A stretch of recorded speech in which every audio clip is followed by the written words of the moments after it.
What if I told you that having fun wasn't about having more time?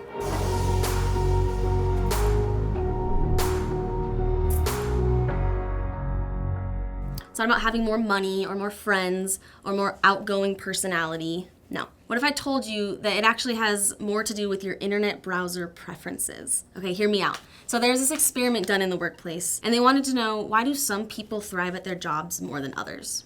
And after collecting tons of data across industries, they found something super interesting. Employees who used Firefox or Google Chrome to browse the internet stayed at their jobs longer, were less likely to miss work, and performed significantly better than those who used Internet Explorer or Safari. Why is that? Well, think about it. If you own a PC, you know that the default browser is Internet Explorer. And if you own a Mac, you know that the default browser is Safari. So in order to use Chrome or Firefox, you have to take some initiative and actually go out and download that browser. You have to show some resourcefulness, right? And the people who abandoned the default option and sought out a better option were overall better for it. Isn't that interesting? Abandoning the default in our favor. It makes me wonder, where in my life am I adhering to the default? What am I complaining about but not taking initiative to change? You guys, I cannot tell you how often I hear about women who are killing it at their work and in parenting and their marriage, but they're not having any fun doing it. Or they feel like they don't have the circle of friends they wish they did, or whatever it may be. And I think that's because we're falling victim to some default settings in our lives.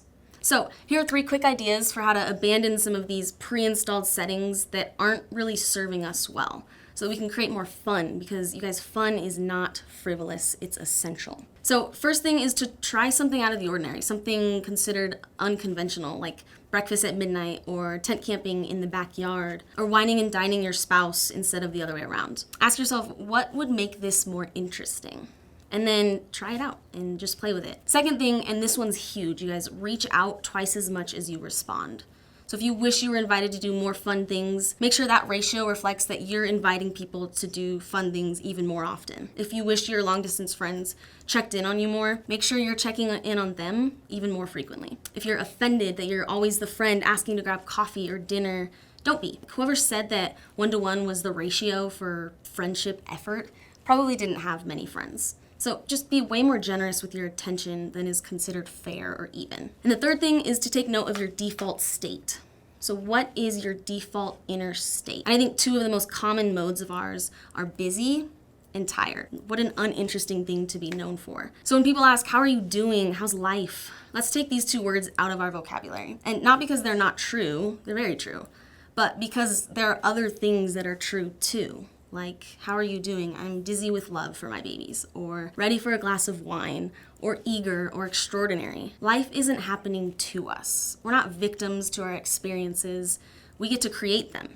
So if you feel like you want to be less busy and more joyful, please know that you have the ability to seek out new ways to do that. And the sooner we realize this, the sooner everything begins to change.